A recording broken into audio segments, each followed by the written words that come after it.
Aujourd'hui, c'est la fête de l'Action de grâce, ou la fin de semaine de l'Action de grâce. Une occasion pour nous de nous rappeler que nous avons été bénis par le Seigneur et que nous avons beaucoup à lui exprimer notre action de grâce et notre gratitude. Et moi, en particulier, je voudrais vous remercier pour tout ce que vous avez fait pour moi. Voilà que je suis votre évêque depuis 5 ans et je suis heureux d'avoir travaillé avec vous et de pouvoir cheminer avec vous sur le chemin de la vie. Ensemble, nous avons essayé de donner témoignage de la bonté et de la grandeur de Dieu en nous et parmi nous.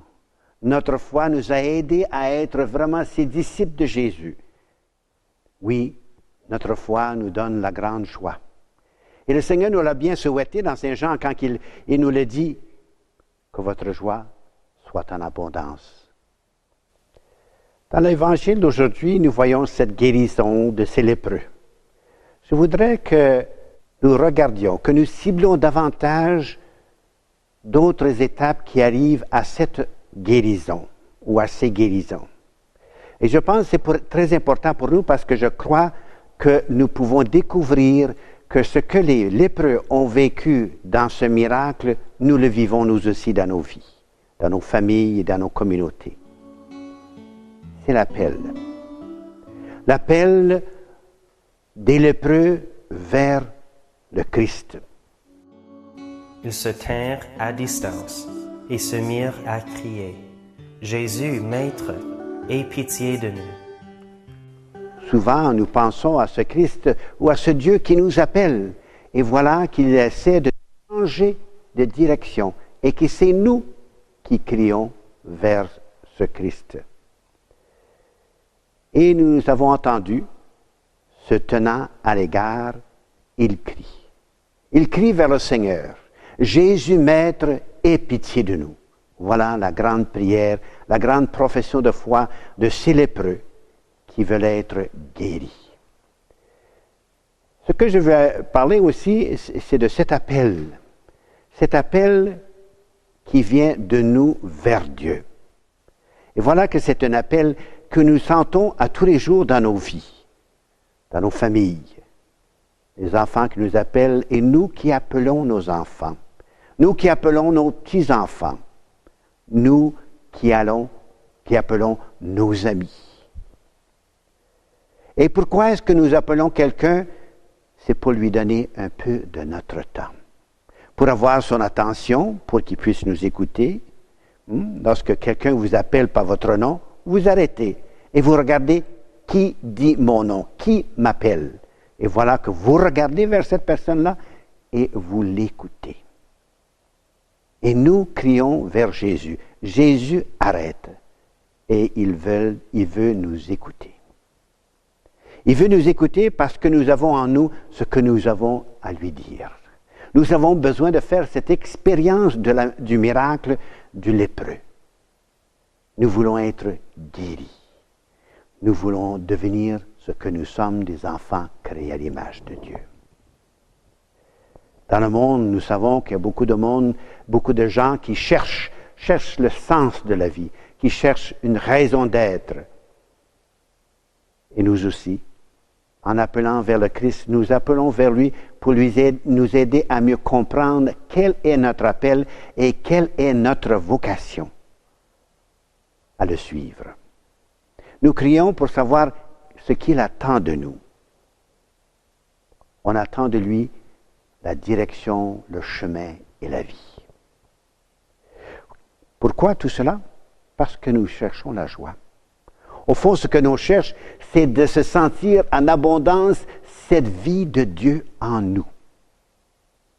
Et c'est cela que nous voulons partager avec nos jeunes. Nous savons très bien que beaucoup de nos jeunes ont quitté la foi, ne pratiquent plus la foi. Mais est-ce qu'ils croient encore? Je crois qu'ils croient toujours. Oui, je crois qu'ils croient toujours.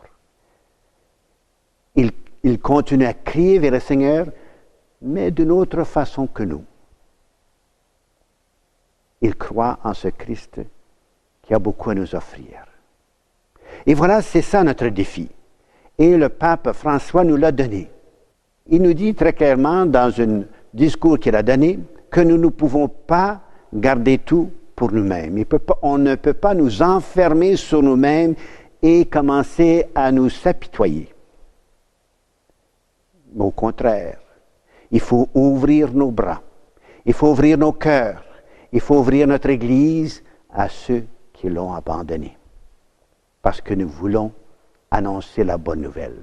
Et ces gens dans le monde crient vers nous pour que nous puissions leur apporter cette bonne nouvelle de Jésus-Christ. Maintenant, nous allons garder sur ce que veut dire guérir. Nous avons vu dans l'Évangile que Jésus guérit 10 lépreux. Guérir. Le mot de nettoyage est utilisé dans la Bible car il décrit ce que signifie d'être guéri du tas de Jésus pour que les personnes soient acceptées, soient traitées et expérimentent un sentiment de liberté comme tous les autres, d'être admis dans le temple. Par exemple, ils avaient besoin d'être propres, ils avaient besoin d'être en bonne santé. Est-ce que guérir, c'est seulement d'enlever la maladie? Je pense que la guérison dont la Bible nous parle très souvent, c'est de rendre en plénitude ce que tout était au début. Voilà ce que c'est vraiment la guérison. Cette plénitude de toute vie en nous, à l'image de Dieu. Et c'est pour ça que nous pouvons parler d'avoir la joie en abondance. Car Jésus ne guérit pas seulement la maladie, mais aussi il apporte la plénitude de la vie dans cette guérison, qui est plus important que seulement la guérison de la maladie. L'expérience de ces lépreux a apporté tellement de joie en eux qu'ils ne pouvaient pas laisser cette joie là. Ils voulaient certainement exprimer la gratitude à celui qui leur avait donné la santé, à celui qui leur avait donné la vie, à ceux qui leur avaient donné une situation dans la société. Chose bizarre que nous voyons que c'est un Samaritain qui revient. Celui qui n'est pas en accord avec le peuple juif, ni avec la foi juive. Si vous étudiez l'histoire des Samaritains, vous constaterez qu'ils proviennent réellement de la même ascendance que les Juifs.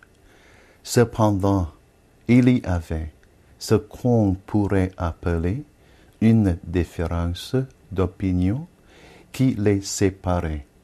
Cette séparation, à son tour, les a amenés à modifier leur pratique religieuse d'adoration de faux dieux.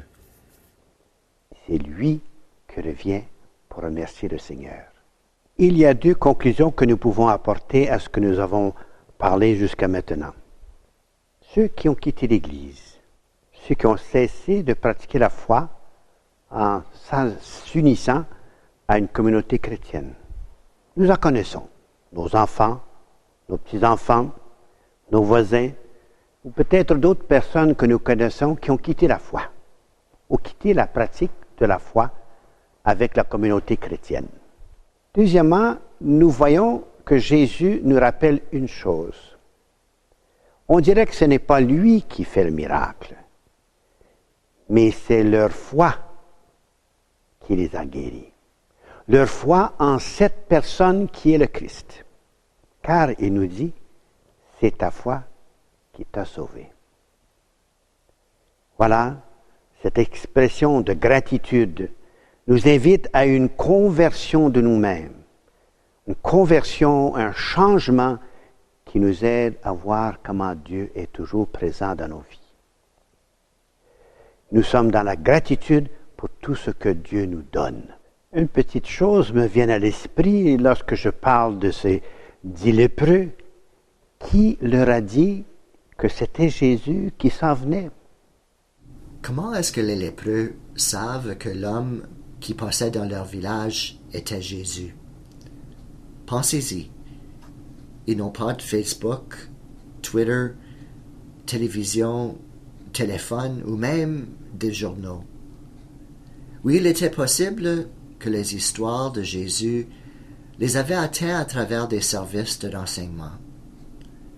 Mais même alors, comment savait-il que l'homme qui marche à travers leur ville en ce moment même était en fait le Jésus dont ils avaient entendu parler? Probablement, ils l'ont appris de l'une ou plusieurs de personnes marchant avec Jésus à l'époque. Un conte de commérage, ou comme on se réfère à des informateurs de la police dans les films, un rapporteur. Cette personne était probablement quelqu'un qui avait été témoin de ce que Jésus pouvait faire et était maintenant son messager. Ce messager qui leur a dit que c'était Jésus qui s'en venait, c'est lui qui les a aidés à rencontrer le Christ. Je vais expliquer ça par une petite histoire. Un jour, un enseignant de maternelle observait les enfants alors qu'ils dessinaient. Il arriva à une jeune fille qui travaillait avec diligence et lui demanda ce qu'elle dessinait. La jeune fille répondit « Je dessine Dieu ». L'instituteur s'arrêta et dit « Mais personne n'a jamais vu Dieu ». Sans hésiter et levant les yeux, la jeune fille répondit « Ils le verront dans un instant ». Pour avoir entendu cette petite histoire, je pense que nous aussi, nous devons essayer de nous voir comme cette petite fille. On doit montrer le Christ aux autres. On doit introduire les autres à ce Christ que nous aimons et que nous servons. Nous devons apporter ce Christ comme disciples de Jésus. Voilà notre mission. Et Jésus se révèle, ou Jésus emploie qui nous sommes, ce que nous sommes, nos talents, pour pouvoir apporter ce Jésus aux autres, dans nos rencontres avec les autres.